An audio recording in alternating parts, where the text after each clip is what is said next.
नमस्कार मित्रांनो, तुम्ही समोर जो पाहताय तो अवाढव्य बलाढ्य बेलाग असलेला हा धोडप किल्ला। या किल्ल्यालाच धुडप, धरब, धारब अशी नावं देखील असलेली आपल्याला बघायला मिळतात। आमच्या टीमने आज या धोडप किल्ल्यावरील ट्रेकचं नियोजन केलं होतं। त्या अनुषंगाने आम्ही चांदवड तालुक्यामधील हट्टी या गावी येऊन पोचलो व भल्या सकाळी 7:30 वाजता आम्ही आमच्या ट्रेकला सुरुवात केली। या गावामधीलच अरुण परदेशी नावाचे गाईड देखील आम्ही घेतले होते। या गाईडने आम्हाला सुंदर माहिती देत महादरवाजापर्यंत पोहोचवून दिले। महादरवाजापासूनची पुढची वाट अगदी रुळलेली असल्यामुळे तिथून पुढे गाईडची गरज पडत नाही। धोडप हा किल्ला महाराष्ट्रातील सालेर नंतर क्रमांक 2चा असलेला सर्वात उंच किल्ला आहे। या किल्ल्याची समुद्र सपाटीपासूनची उंची साधारणपणे 4829 फूट इतकी भव्य आहे। साहजिकच या किल्ल्याकडे, याच्या भव्यतेकडे बघून कोणाच्याही काळजात धडकीच भरेल, परंतु तितकाच सुंदर असा हा किल्ला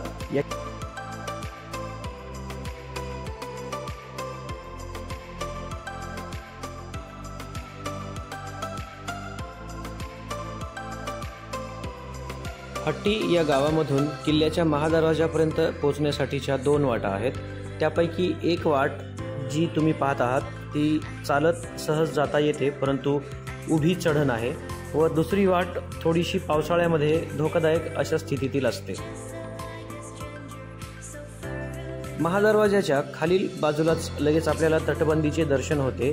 अगदी भक्कम व मजबूत अशा स्थितीमधील ही तटबंदी बघून आपल्याला खरंच आश्चर्य वाटल्याशिवाय राहत नाही। या तटबंदीच्या बाजूलाच आपल्याला समोर महादरवाजातून अवाढव्य अशा धोडप किल्ल्याच्या शिखराचे शेंडीचे दर्शन होते व तेथूनच धुक्यामध्ये दाटलेला शिखर आपल्याला दिसतं। या ठिकाणी महादेवाच्या मंदिरापासून सरळ डाव्या हाताने आपण चालत गेलो तर महादरवाजाची सुंदर, भक्कम व आजही मजबूत स्थितीत असलेली कमान आपल्याला बघायला मिळते।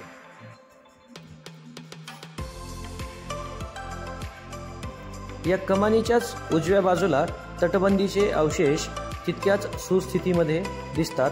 आज त्यावरती झाडं वाढलेली असल्यामुळे व तेथील काही अवशेष जीर्ण झालेले असल्यामुळे ती कमान लवकर दिसत नाही। तरीही कमानीतून पुढे गेल्यानंतर आपल्याला जुने मंदिर व काही वस्ती दिसते।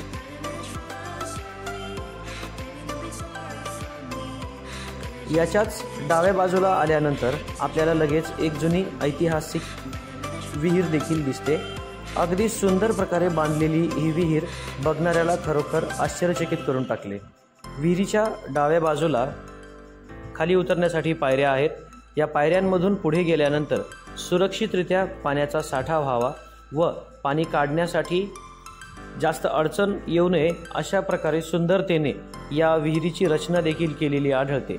पाणी खराब होऊ नये व पाण्याचा साठा दीर्घकाळ राहावा अशी सुंदर प्रकारे ही विहीर आहे। या विहिरीच्या उजव्या बाजूपासून आपण रुळलेल्या वाटेने, दगडी बांधलेल्या पायवाटेने धोडप किल्ल्याच्या शिखराकडे आपण वाटचाल करू शकतो। रस्त्यामध्ये अशा प्रकारे जागोजागी आपल्याला त्या काळातील कोरीव काम केलेले दगड, काही शिळा बघायला मिळतात। धोडप किल्ल्याच्या पुढच्या सोंडेजवळ पोहोचल्यानंतर आपल्याला वरती जाण्यासाठी बांधलेली लोखंडी शिडी देखील दिसते।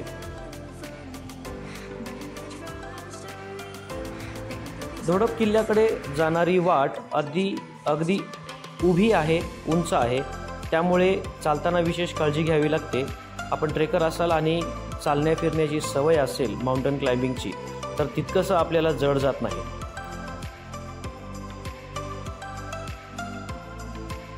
पहिल्या पठारावरून पुढे आल्यानंतर आपल्याला जुन्या पायऱ्यांचे अवशेष देखील बघायला मिळतात। तेथून हळूहळू धोडप किल्ला व त्याचा पूर्ण रुंद विस्तार आपल्याला नजरेत यायला सुरू होतो। समोरूनच आपल्याला विविध डोंगर रांग दिसतात व इखारा हा जो उच्च सुळका आहे तो देखील आपल्याला दिसतो।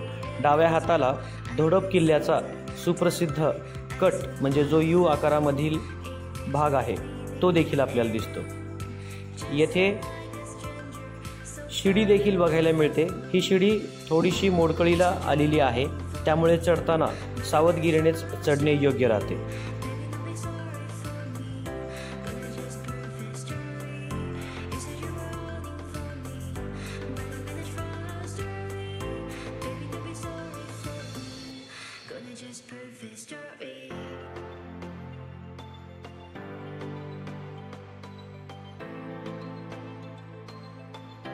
शिडी चढून वर आल्यानंतर आपण मुख्य कमानीपाशी पोहोचतो। या मुख्य कमानीचे 2 भक्कम बुरुज आपल्याला लगेचच प्रेमात टाकून देतात।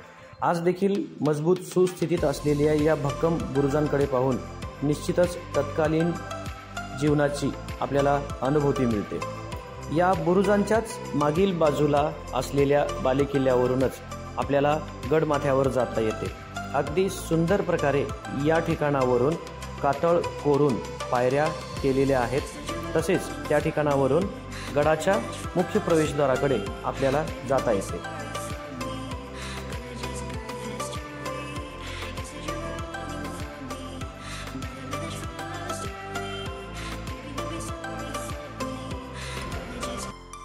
ही बहुधा सैनिकांसाठी बांधलेली देवडी असावी। आज जीर्ण अवस्थेत असून त्यावरती जंगली फुलांची झाडे भरपूर उगवलेली आहेत आणि याच्याच बरोबर मागच्या बाजूने वरती गेल्यानंतर आपल्याला कातळामध्ये कोरलेल्या पायऱ्यांची अशा प्रकारे रचना दिसते।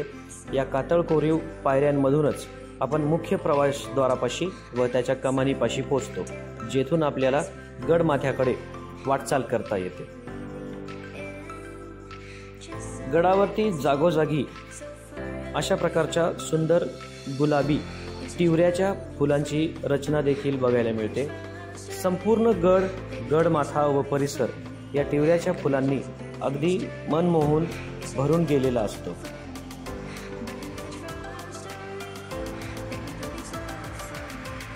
या कातळ कोरीव पायऱ्यांमधून आपण पुढे आल्यानंतर आपण गडाच्या मुख्य प्रवेशद्वारापाशी पोहोचतो।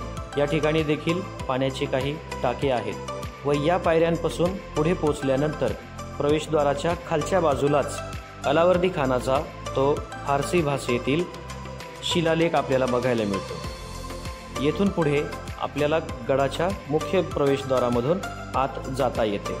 गडाचे हे मुख्य प्रवेशद्वार संपूर्ण कातळ कोरून आतमध्ये गुहेसारखी रचना करून डाव्या बाजूला एक दुसरे प्रवेशद्वार काढलेले आपल्याला बघायला मिळते। येथे सगळ्या चिरांवरती सुंदर सुंदर नक्षीकाम व तत्कालीन रचना केलेली आढळते।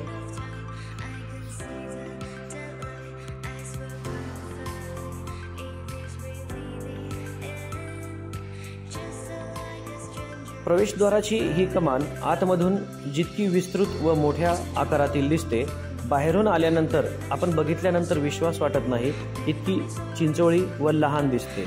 आज देखील तिथे बुरुजाचे व जुन्या बांधकामाचे अवशेष आपल्याला बघायला मिळतात व तेथून आपल्याला खालच्या बाजूच्या संपूर्ण परिसरावर लक्ष देखील ठेवता येते।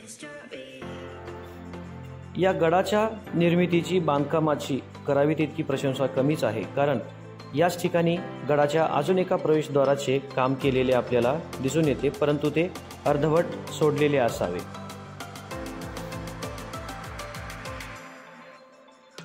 पुढे आल्यानंतर परत कातळ कोरीव पायऱ्यांमधून वरती आल्यानंतर जुन्या 2 वाड्यांचे अवशेष आपल्याला बघायला मिळतात व गडाच्या मुख्य पठारावरती आपण आल्यानंतर येथे दिसणारे तिवऱ्याची फुलांचा ताटवा आपले मन मोहून टाकतो।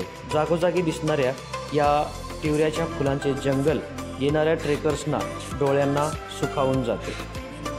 येथेच पाण्याची 2 मोठ्या आकाराची टाकी आहेत, एक उजव्या व एक डाव्या बाजूला।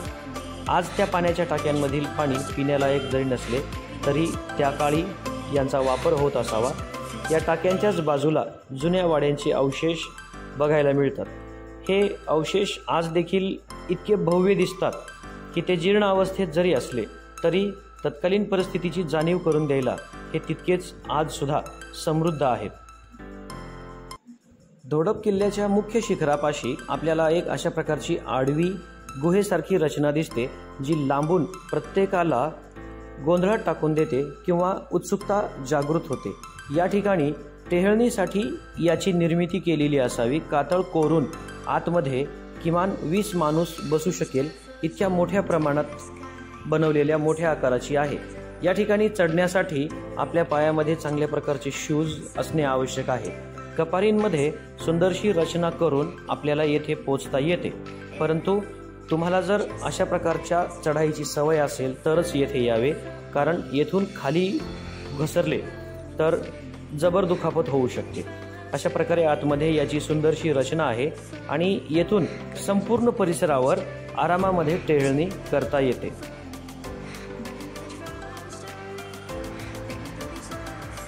या टेहळणी गुहेच्या किंवा टेहळणी बुरुजाच्या डाव्या बाजूने आपण गडाच्या यू आकाराच्या कटकडे चाललो असता तेथे आपल्याला वेगवेगळ्या प्रकारच्या गुहा व पाण्याचे टाके खोदलेले दिसतात। यापैकी काही गुहांमध्ये ट्रेकर्स रात्रीचा मुक्काम देखील करतात। या पाण्याच्या टाक्यांमधील पाणी पिण्यायोग्य नाही, त्यामुळे पाणी आपले सोबत कॅरी केलेले बरे पडते।